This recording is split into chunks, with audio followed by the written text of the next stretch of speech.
Waalaikumsalam warahmatullahi wabarakatuh. Ya, saya Laila Pak dari Universitas PGRI Palembang. Nah, Laila dapat tugas dari dosen untuk melengkapi nilai UAS Pak. Nah, Laila dikasih pertanyaan tentang seputar pengelolaan pendidikan. Maaf Pak, silakan memperkenalkan diri. Nama saya Rubikan SPI, Kepala Sekolah Dasar Negeri 2 Talangjaya, Kecamatan Sungai Menang, Kabupaten Bukan, Komering Ilir. Terima kasih Pak. Nah, Laila mulai ya Pak pertanyaannya. Silakan. Menurut Bapak, faktor apa saja penentu keberhasilan pengelolaan satuan pendidikan, khususnya di pendidikan tingkat sekolah dasar? Faktor penentu pendidikan sekolah dasar ini mengacu kepada 8 standar pembelajaran. Selanjutnya, menurut Bapak, apakah ada pengaruh kepemimpinan kepala sekolah terhadap kinerja guru dalam suatu sekolah, terutama tempat Bapak bekerja sekarang? Nah, pengaruh dalam pendidikan khususnya di SD Negeri 2 Talangjaya ini, terutama kami kendalanya tenaga kependidikan.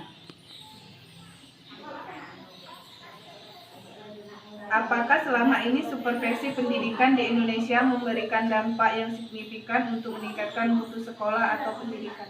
Ya, selama ini pemerintah dalam memajukan dunia pendidikan, terutama pendidikan dasar ini sangat diperhatikan.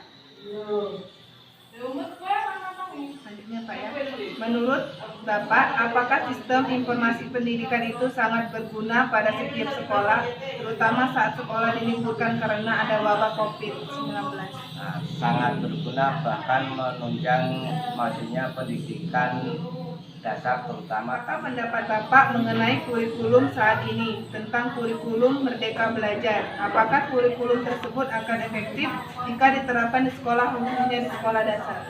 kurikulum Merdeka Belajar kalau di tingkat dasar, terutama kami yang tinggal di pedesaan ini belum relevan. Selanjutnya Pak, dalam pengelolaan peserta didik ada tahap seleksi peserta didik. Apa saja syarat yang menentukan calon peserta didik akan diterima atau tidak, dan bagaimana proses rekrutmen dan seleksi siswa baru di sekolah Bapak? Kami dalam merekrut peserta didik baru mengacu dengan usia, selain itu dengan tamatan TK atau PAUD. Menurut Bapak, bagaimana proses pengelolaan tenaga pendidik pada masa sekarang? Dan mengapa pada pengelolaan tenaga pendidik dinilai penting dalam melakukan pengembangan kemampuan kinerja pendidik di sekolah ini? Nah, pengelolaan tenaga pendidik sangat perlu diperhatikan guna menunjang majunya pendidikan, terutama kami di pendidikan dasar. Menurut Bapak, apakah ada hubungannya antara pengelolaan biaya pendidikan dengan kualitas pendidikan? Ada hubungannya, yaitu pengelola pendidikan dengan biaya sangat membutuhkan biaya yang terlalu besar. Apakah fasilitas sarana dan prasarana sudah memadai di tempat Bapak bekerja sehingga dapat menunjang pembelajaran yang lebih efektif lagi? Sarana dan prasarana di SD 2 Talangjaya ini cukup memadai sehingga peserta didik belajar merasa nyaman. Bagaimana menurut pandangan Bapak mengenai hubungan sekolah dan masyarakat, khususnya orang tua siswa, pada saat wabah pandemi seperti ini dalam proses belajar di rumah?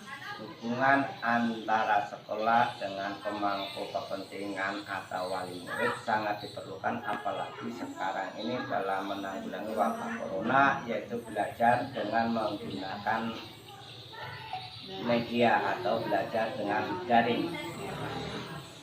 Terima kasih atas jawabannya Pak. Saya ucapkan terima kasih.